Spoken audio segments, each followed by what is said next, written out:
Bombshell news as China has been accepted into the IMF's SDR, that's the special drawing rights. The renminbi may suffer additional volatility because they must give up some control, but ultimately this will emit shockwaves as it gradually changes our current economic system.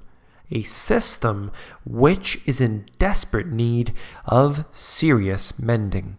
You came here for the truth, so let me unveil that for you. This news is huge. I'm going to get into this as well as many other articles. Let's move into it quickly. First, a little bit of humor. We're always talking about this so-called fear-mongering and everything. Let's get into some fun stuff. The Federal Reserve Board on Monday adopted a rule that stops it from bailing out individual companies, a change that Congress demanded after the central bank's controversial decision to rescue AIG. So here we are, the Federal Reserve bowing down to the Congress, and they're never going to bail out individual companies ever again. Now, this is obviously some comedy here, but it seems to be from Reuters. Doesn't mention anything about this being the humor section. Oh well, let's move on.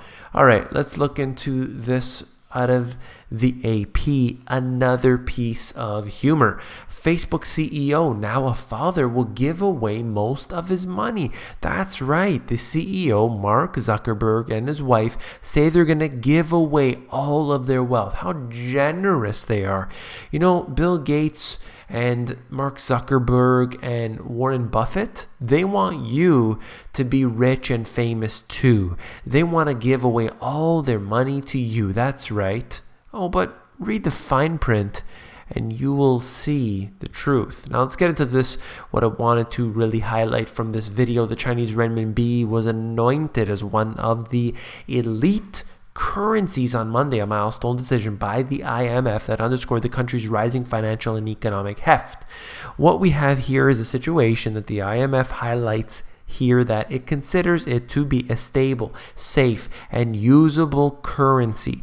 This is the currency war that is going on, but it's not frontline infantry. It happens in stages. People think that, you know, you're just going to have something that ignites overnight and everything falls. No, this is not the way it works. The previous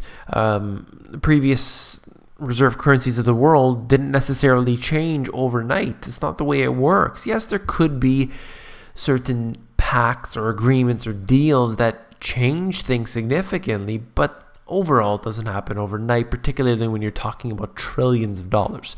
The move will help pave the way for a broader use of the renminbi in trade and finance, securing China's standing as a global economic power. Just 4 other currencies, the dollar, the euro, the pound, and the yen, have the IMF designation. So this is absolutely huge, something that I found really pushed to the back of the news. Some of the subscribers on here, of course, were on top of that, and obviously we have some very informed people here.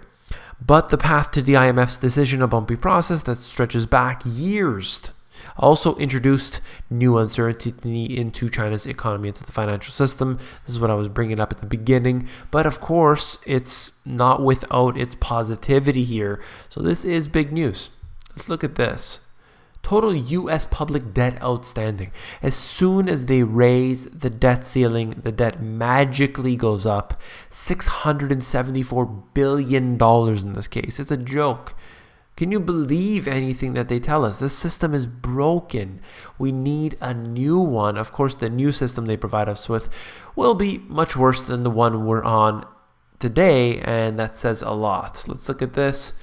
Total U.S. debt under President Obama up 77%. I believe is actually a lot worse than that. Is it Obama's fault? Absolutely not. Is it the Obama administration's fault? Absolutely not. It's the system itself. It's designed to get into more and more debt. You've heard me, like a broken record, talking about it all the time. Now, I wanted to stay a little bit on the subject of currency wars. Let the currency war games begin. This is in my book, and I'm talking about the Latin American crisis. I'm talking about the Asian crisis here. And basically, what I wanted to say was that we had particularly in the case of Mexico, the currency practically being destroyed in late 1994, whereby they devalued it, making its purchasing power reduced. They can play with the value of a particular currency, whether sending it upwards or downwards, and understand that this can affect the entire global economy. One decision to devalue or revalue a particular currency means a lot. And now with this IMF decision, this is going to send shockwaves throughout the system. I talked a lot about that in my book. Some families earn 6 figures and still need help with the rent. That's right. In Cambridge, Massachusetts, a hub for prestigious universities, biotech companies, is setting aside apartments to help an unexpected group of people find lower rents. Families with incomes topping $100,000. We have a huge, serious situation on our hands where people are in magnificent amounts of debt, and this is not going away anytime soon. Yes, you do have more people buying Ferraris and buying Lamborghinis and buying real estate in the millions of dollars. But it doesn't mean that people aren't getting themselves into the most amount of debt that they have ever been historically. This goes for areas like Canada, like the US, just as an example. Let's look at this here out of Fox. RBC Capital Markets have warned that chronically low oil prices plunging towards 7-year lows means increasing social chaos in countries on the edge, including those battling ISIS. Now think about it. If your country exports a particular commodity and relies on that particular commodity, in this case oil, what happens when that commodity is depressed in its price? Well, of course, you're going to have civil unrest, you're going to have riots. In the countries where they're highly dependent, this is the fragile 5 that they are really highlighting here: Algeria, Iraq, Libya, Nigeria, and Venezuela. Guess what? You're going to have very, very rapid results here. This is going to be a big problem. It's already a big problem, and it allows holes to be basically coming to the surface in this case. In other countries like Canada, for example, where you have many commodities that are exported from Canada, it is a very important part of the economy. If one commodity is declining, well, then others can be there to sort of support it as a crutch in the meantime.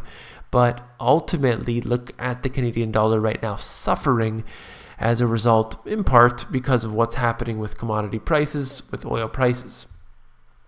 Staying with the ISIS theme here for a moment, on the front lines of the battle against the Islamic State, suspicion of the United States runs deep. Iraqi fighters say that they have seen all the videos purportedly showing the U.S. helicopters airdropping weapons to the militants, and many claim their friends and relatives who have witnessed similar instances of collusion. Oh yes, I'm actually surprised that the Washington Post would post the truth, but here we are. I have also heard of this information from other sources, so it looks like the Washington Post is now posting this. Even if it's old news, it's still good to hear.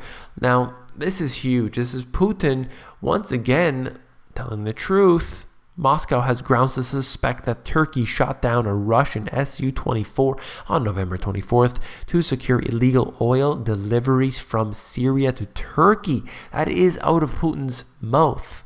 Look at this. At the moment, we have received additional information confirming that oil from the deposits controlled by the Islamic State militants enters Turkish territory on an industrial scale. Putin's actually saying this, that Turkey is allowing this to happen, that they actually gunned down the plane so that they can do this deal with the Islamic State. Now, whether this is true or not, it is very, very bold for a head of state to say this kind of information. I'll leave it at that for today. I just wanted to note also on my previous video that I did regarding health, the one just yesterday as of this posting, I saw a lot of informed people making comments on here. You know, I don't like to get into the health thing that often, but I know that many are interested in it. Many do thank me for putting those videos out occasionally. So I just wanted to highlight the fact that many people on here, although this is a financial channel, are informed about health and real health, that is. So I just wanted to note that and just to thank you all. If you found the video informative, please give me a thumbs up. Last but not least, if you found this video informative, you will definitely, absolutely, assuredly find my book even more informative. If you go over to Amazon, they have this look inside feature. If you go over there, you can flip through the pages of the book to see if you like it for yourself. Take care.